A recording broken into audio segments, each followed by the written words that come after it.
Degree of relationship. The degree of relationship is number of entities associated with the relationship.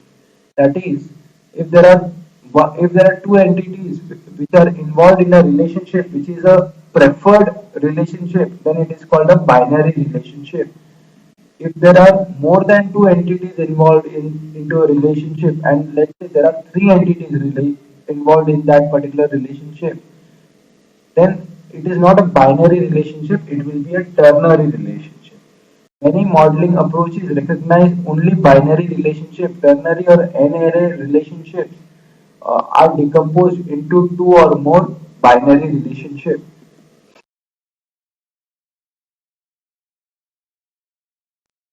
So an recursive or unary relationship occurs when an entity is related to itself. Example would be employee and manager columns are in the same employee ID and manager ID columns are in the same employee entity. Over here you can see how skills, employee and project or the student, course and teacher are the three entities which are in a ternary relationship, and they are resolved in a binary relationship. So this particular relationship has only two entities to it. One employee, another is the employee project skill. Similarly, this particular relationship has only two entities, one project and the employee project skills. And the entities on one side over here in this particular relationship, and employee project skill on the other side. So employee project skill is kind of a bridge table out here, which is actually resolving the ternary relationships into three binary relationships.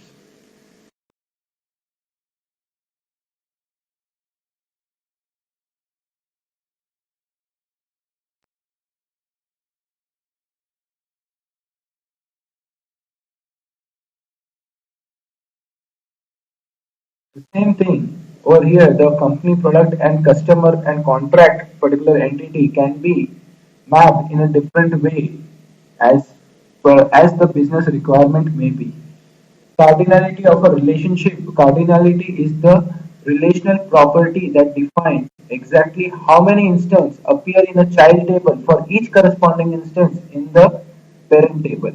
So cardinality refers to the maximum number of times an instance in one entity can occur or can be associated with an instance in the related entity. So modality is opposite of it. It refers to the minimum number of times an instance in one entity can be associated with an instance in the related entity. Ordinality specifies the absolute minimum number, that is, of relationships. That is, ordinality signifies whether the relationship is either mandatory or optional. Okay, so cardinality gives the maximum number, modality gives the minimum number, and ordinality states whether the relationship is mandatory or optional. When the minimum number is zero, the relationship is usually called optional, and when the minimum number is one or more, it is called as mandatory. The relationship cardinality needs to be critically evaluated in conjunction with the relationship type. You may need to use it effectively to specify all possible business rules. So, following are the cardinality options which are possible when a relationship type is identified. That is 1 to 0 1 or more, also known as 1 to more or 1 to many, 1 to 1 or more, 1 to 0 or 1, 1 to exactly n number. So in one to many, really, when we say many, it really means that there can be zero, one, or more instance of the child paired to the parent table. In a one-to-one relationship, direction is from independent entity to a dependent entity. Identifying parent is critical. Okay, in a one-to-one relationship. That is, parent would be the independent entity and dependent entity would be the child entity. Otherwise, it is always from parent to child, the direction of any relationship. So in a 1 to m, 1 is to m relationship, the entity occurring once is the parent entity. In an m is to n, the direction is arbitrary. You can take any, consider any entity to be a parent and any entity to be a child. In a 1 to 1 or more entity, more, if there is a parent entity or a parent record and there is no child record, then that parent record is not a legitimate instance, which is an this is something an error kind of stuff. Here, one to one or more is existence dependent entity or existence dependent relationship, which is being portrayed out here. So, information engineering, there are quite over here. You can see those notations. Same is the case for chain style or Martin style or Batchman style. These are the other styles, however, are not very popular. You can keep information engineering into consideration. So cardinality of a relationship, you can see over here for identifying and non-identifying type for IE and IDE F1X, very much one side by side, so that it can ease the understanding of the topic. So resolving M is to N relationship is of utmost importance because uh, it is the kind, otherwise the complexity which M is to N relationship brings in is very difficult to get resolved or to resolve such a complexity through coding. So we relate the two original entities to an association entity or associative entity which acts as a child entity for the two parents with a pair of one-to-many relationship between them, thereby converting a many-to-many to one-to-many into a pair of one-to-many relationships. So over here you can see a one single many-to-many relationship is converted into a pair of, that is, this is the first relationship in one-to-many and this is the second relationship in one-to-many. So many-to-many relationship often hides meaning. So when you resolve a many-to-many relationship, again revisit the business logic behind it so as to confirm that the resolved entity still responds to the business need and it does not uncover, it may uncover additional information. However, one has to keep these facts in mind and act accordingly. Once the many-to-many relationship is resolved, you are faced with the requirement to include relationship verb phrases that validate the structure. There are two ways to do this: construct a new verb phrase or use the verb phrases as they existed for the many-to-many relationship. I would recommend to construct a new verb phrase and even revisit your business or the requirement capture document so that it is resolved with the new verb phrases even in the business requirement document, and this will reduce the ambiguity caused by resolving a many-to-many relationship to one-to-many relationship. The most straightforward way to continue is to continue to read many-to-many relationships through the associative entity. Therefore, a many-to-many relationship between a student that reads as students are enrolled to courses. This can be read as a student enrolls to many courses and a course is taken by many students. So this is the same thing, however, expressed differently in a resolved one-to-many relationship. So a many-to-many relationship becomes complex when the entities on either side of the associative entity are themselves associative entity. This is like increasing the complexity. That is, even if this car had it been an associative entity for another one many-to-many relationship, then it would have caused a real problem. But in the real time, not many such instances occur or come across as a challenge during data modeling exercise. Over here, we can see an employee and a project. There are many employees can be associated to many projects simultaneously, and many projects or every project has many employees within it. So the same is resolved using a bridge entity or an associative entity called assignment. A one-to-one relationship is a useful tool for exploring alternative ways of modeling a particular situation, and they present some special problems in implementation. In particularly, when you should not or one should not automatically combine the entity classes linked by a one-to-one relationship into a single entity or implement them as a single table.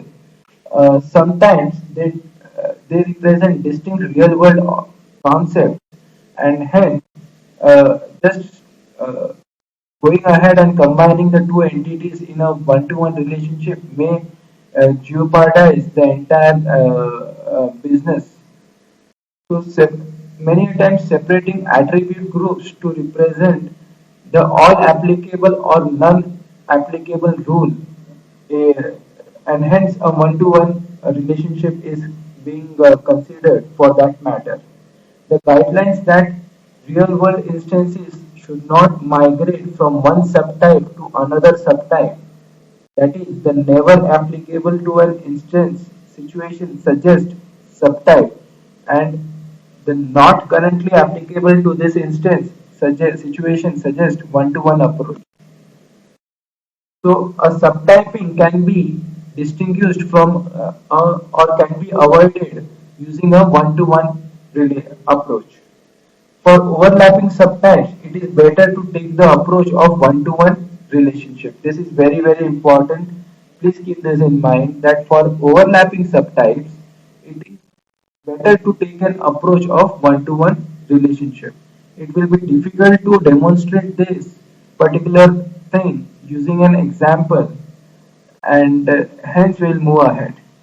Transferable one-to-one relationship never combined into a single entity class. For example, if we were to combine two entities, then transferring parts of one bin to another would, would involve not only updating the bin number but also all other attributes belonging to the bin. This is something you will take some time to assimilate. However, one-to-one creativity one-to-one relationship supports creativity, and the one-to-one relationship fosters creativity by enabling the data to be viewed differently. For example, in this particular example given above, uh, there is something called parts and something called bin number. So transferring parts from one bin to another would involve not only updating the bin number but also other attributes belonging to the bin. So a part type is stored in a particular bin, and a bin be stored in bin, and a bin stores a particular part type, or a part type is stored in a bin.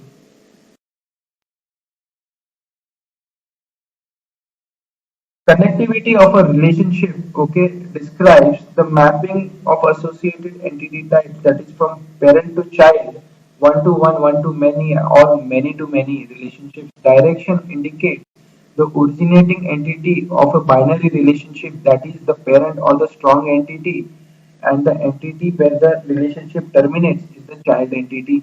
The direction of a relationship is determined by its connectivity, that is, in a one-to-one relationship, it is from the independent to the dependent entity, or from the strong entity towards the weak entity.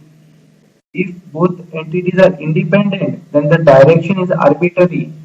And however, this is a case of one-to-one relationship where the direction may be arbitrary. When with one to many relationship, the entity occurring once is the parent entity and the direction of a many-to-many is again arbitrary. Types of relationships would be an identified relationship is one in which one of the child entities is also a dependent entity, and a non-identifying relationship is the one in which both entities are independent entities. Existence of a relationship. This is viable. This is visible among weak entities depending on strong entities. That is, instances in weak entities are due to existence of instance in the strong entity. This is existence dependent entities or existence dependent relationships. Referential integrity rules or actions are most important in ensuring reduction in redundancy and increasing consistency across the data model. So referential integrity rule is about the way to deal with changes to primary key value in parent entity and is handled with respect to columns in the child entity that where they are designated as or has migrated as foreign entities or foreign keys. The rule that specifies the action taken when a parent key is deleted or updated is called referential integrity rules or RI rules, and it varies depending on the rules defined by the business. This is a very effective way uh, uh, of dictating business rules in or to the model or to the data model. So note, referential integrity is not a formal part of IDF1X or IE language. That is fine. Once referential integrity is defined, the facilitator or analyst should test the referential integrity rules defined by the business user by asking questions or working through different scenarios that show the results of the business decision.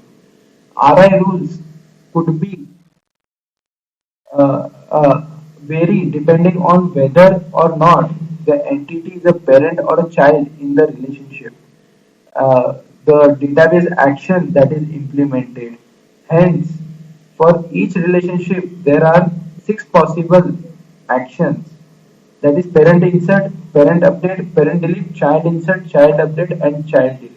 So based on database action, which could be update, delete, or insert, and whether the entity is a parent or child, we have around six possible actions which can be generated.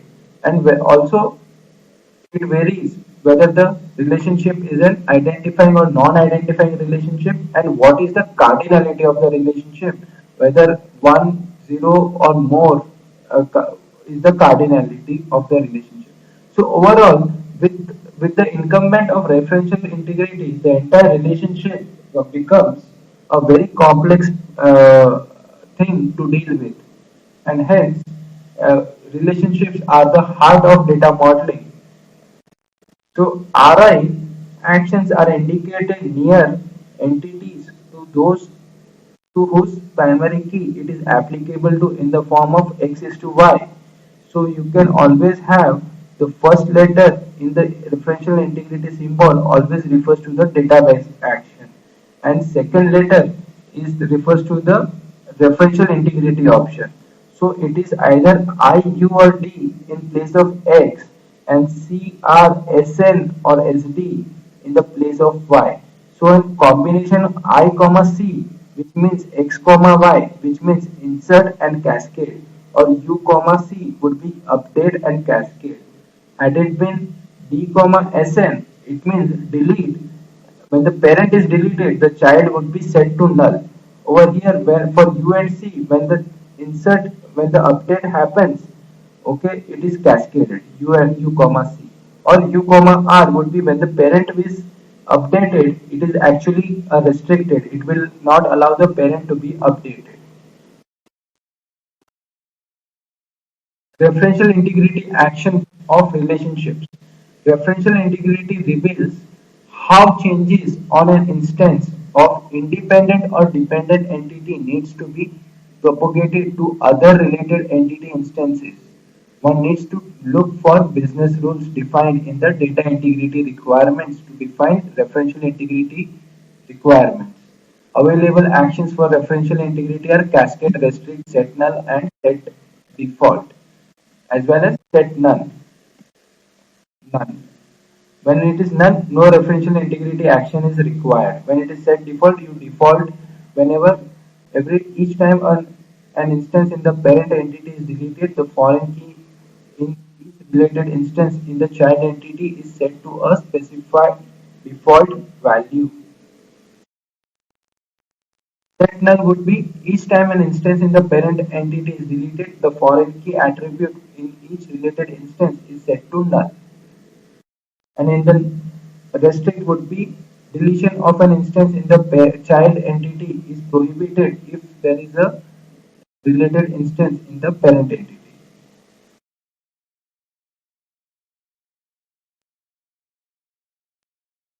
Sorry, deletion of instance in the parent entity is prohibited if there are one or more related instance in the child entity. So you can just ignore the red one, and the cascade would be each time each time an instance in the parent entity is deleted, all the other related instances from the child entity will be deleted. None would be no referential integrity action is required, and not every action must have a referential integrity rule associated with it. For example, a business may decide that referential integrity is not required when deleting an instance in a child entity. This is a valid business rule in cases where the cardinality is 0, 1 to 0, 1 or many. And this is not a very the occurrence of such a rule is not so high that 0 or 1 entity is related 0 or 1 instance of one entity is related to 0 or 1 or more entity in the child instance. 0 or 1 or more instances in the child entity. So such an occurrence is not very common, and hence however, one should be aware of it so as to implement such a rule when it comes across. So use of cascade or set null should reflect business decision about maintaining the historical knowledge of relationship represented by the foreign keys. When you say cascade or set null, you actually give away the historic information which will be overwritten by this particular referential integrity action. Recursive relationships are relationships which originate from the same entity and land up again within the same entity. It's also called as big-CR relationship. That is, within from the employee table, there is a employee ID and the manager ID columns, which where the manager ID column refers to the employee ID table for valid values. I'm just skipping this for self-study so as to understand, so as to go ahead and show you entity relationship models. And the entire ER model over here, whatever I have covered, is completely in full depth, and I am expecting people to complete them on their at their comfort on their own, because this is a quite theoretically intensive topic and not much used across the domain, across the data modeling community. However, knowledge of entity relationship diagram is much important. However, in practical or in practice across the industry, we do not come across such entity relationship diagram out here. So the rectangle is the entity, and the ovals are the attributes, and like age, which is the derived attribute over here, and the double ellipsis is the again derived attribute over here.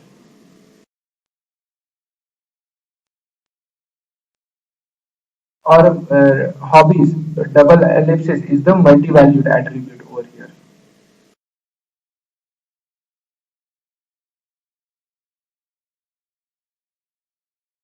So I'm just skipping this particular thing for your study. You can just pause the video and understand the entire relationship, the total participation, partial participation, and other key terms which are fundamental to data modeling.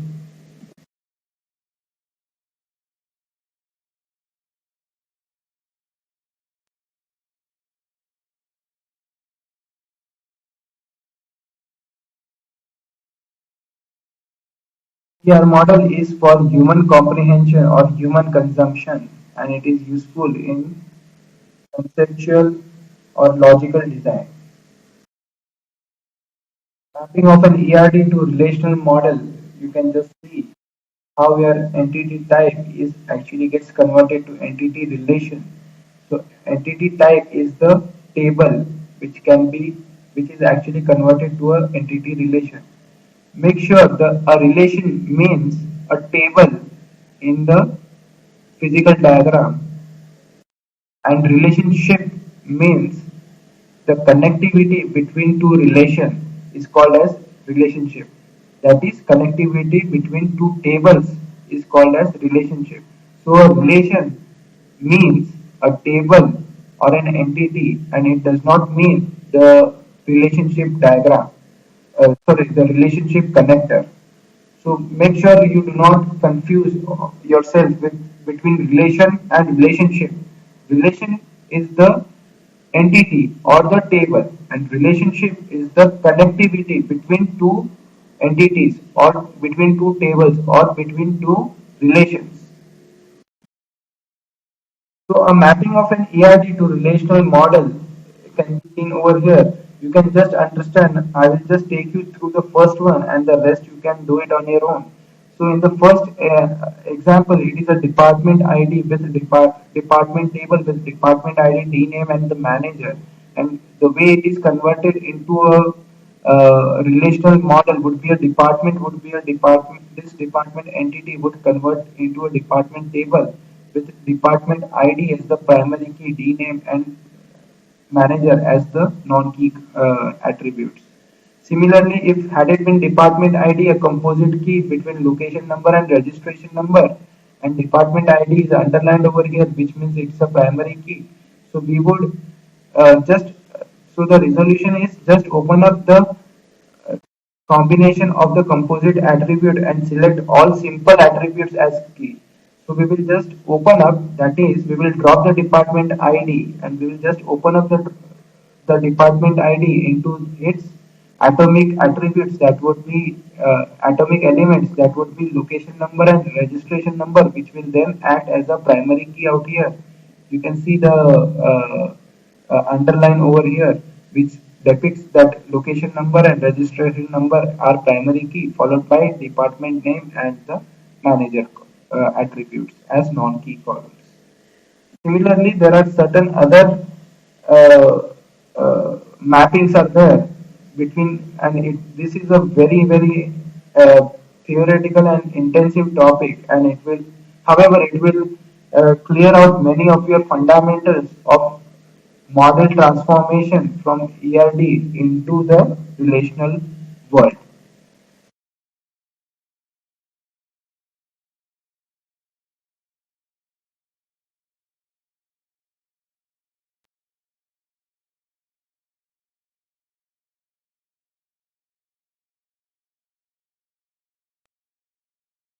So I have given a practice problem, and even the solution of the problem is over here.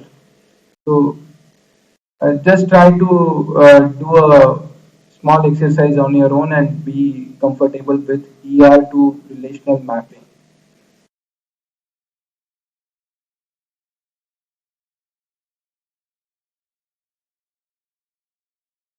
Now let's see what are keys within a relationship or within an entity relationship diagram. So there are candidate keys, primary keys, foreign keys, alternate keys, concatenated or composite keys, and surrogate keys, as well as inversion entry attributes, which are non-unique keys or non-unique attributes.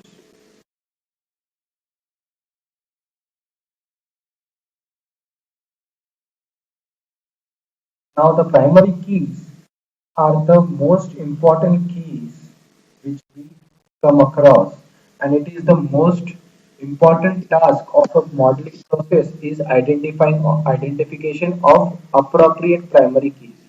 Typically, the business user who has knowledge of the business or the business data can help you identify candidate keys, and it is in association with the or with the assistance of the business user. A modeler should identify a particular primary key. A primary key is a unique identifier for any foreign instance. So when the primary key comes from a real world and has some business meaning, it is called natural primary key. And if it is a system generated keys, then they are called as surrogate keys. In a logical model, a primary key or a key has a different purpose. Over there, the purpose is to identify a unique instance within an entity. However, in a physical model, the key has a different role to play. Over here, in physical model, the purpose is to provide easy access to the underlying data. So a primary key chosen for a logical model may not be the primary key needed to efficiently access the table in the physical model. So this is a very important and conflicting concept which states that a primary key chosen for the logical model may not be the primary key needed to efficiently access the table in a physical model. So you may, for efficient access of table in the physical model, you may use or end up using any other candidate key for that matter. So the primary key can be changed to suit the needs and requirements of the physical model and database at any point. So guidelines for primary key is a column that is designated as a primary key must follow no repeat, no null rule. That is, it cannot have null values and it cannot repeat its values. And the values must be unique for each instance in the entity and should not change. And again, I repeat, the primary key should not change over time because an instance takes its identity from the key, and if the key itself changes, then the instance becomes a different instance altogether. And this is something which we control using referential integrity rules. Primary key must be as short as possible to facilitate indexing and retrieval. And a primary key which is made up of more than one attribute is known as composite key. You need to use a key that is a combination of keys from other entities. Make sure that each part of the key adheres to the all the said rules which are stated above. Uh, Now, no two entities within a data model except for generalization hierarchies can have the same primary key. The entire primary key must always migrate from the parent entity to the child entity. Partial migration of primary key is a violation of referential integrity, and there are certain uh, certain tools which allow such a migration, but it is not a good modeling practice. The order of columns in the primary key is of utmost importance. Primary key columns are ordered with the columns that are most unique first and in generally logical order. For example, a foreign key first. For example, foreign key is first and in the same order as they appear in their parent table in the primary key, followed by columns needed to make rows more unique. That is, sequence number or effective date.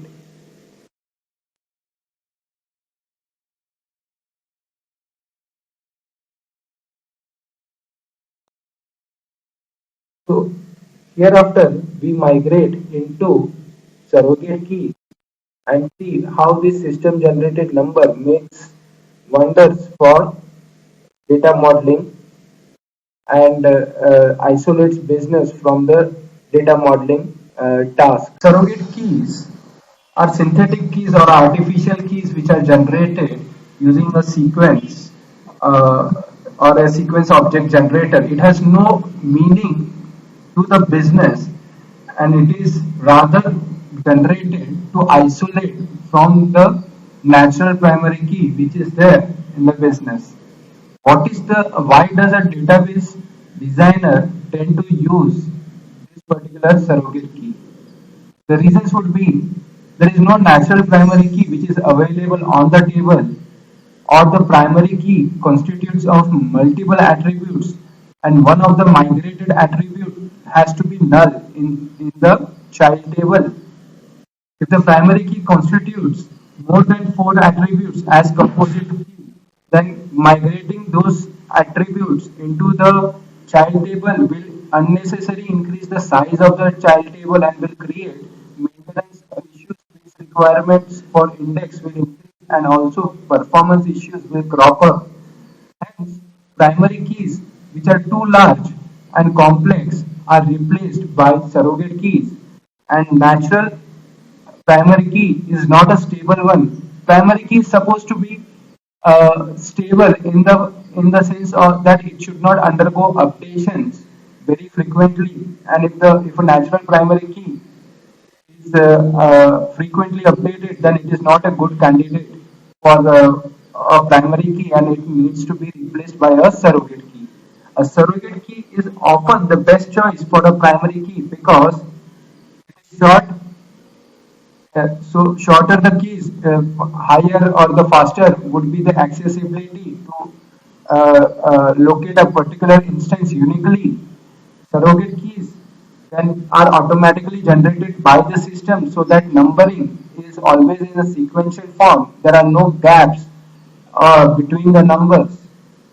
Surrogate keys are also best choice as primary key when candidate keys is a set of multiple attributes with long values and mixed data types. Surrogate, because primary key needs to be as short as possible in terms of its width. Surrogate keys can be implemented using identity or a sequence, and surrogate keys are always or better utilized using a reverse key index. That is, surrogate keys are always faced with issues of scalability because it's a running number in an ascending order, and if the primary key values are being generated in ascending order, then all inserts will need to change the high order leaf block of a B tree, which would lead to block contention, and hence reverse key indexing will distribute the inserts evenly across a range of values in the index, thus preventing leaf block contention. So always a surrogate key, this is one of the best practices that a surrogate key should be followed or should be associated with a reverse key index. And more often than not, we do not find a reverse key index implemented over a surrogate key. Now, surrogate key generation strategies would be key assigned by the database using objects like sequence or a random number generator. Okay, it can be max incremented by one. That is, one will find the maximum value in a particular column and then increment the number by one to generate a surrogate key. But it will have a lot of performance issue since every time you need to insert a particular instance, you need to first do a max of value over the entire table and then generate and then increment the number by 1 to generate surrogate key. Another more popular algorithms would be UUIDs, which are which is which is which are created from the hash of the Ethernet card or and the current date time of your computer system. That is, the ID of your Ethernet card is combined with the current date time of the computer system, and the overall number is what is generated is hashed to generate a 128-bit value UUIDs, or a global unique identifier is one such soft is another standard to generate surrogate keys, where we use, instead of Ethernet card, we use a software ID coupled with the current date time, and the value is hashed and given to and used as a GUID. It is a Microsoft standard. And a high-low strategy, where the key value is actually splitted into two logical parts, a high logical part and the lower logical part. And for every high value, okay, the lower logical part will cycle through the set all the set of possible values it can have. For example, in the example which is shown, 1701 is the high value, and triple zero and 0000 is the lower value, and the 0000 will actually cycle through 0011, 0001, 0002, 9999, and after 9999 the next high value will be generated, and the lower value will actually again cycle from 0000 till 9999. Such an implementation of a high-low generator is found on www.theserverside.com. This is just a place where you can see an implementation of this particular high-low strategy. Surrogate keys can be generated using an identity and sequence or a sequence. There is a difference between identity and a sequence. Identity is dependent on a table, sequence is independent from a table. So sequence can be used is unique across the entire schema of the database, while identity is unique within the same table. This is one of the major differences. The rest of the differences I leave it up to your interpretation, and you can go ahead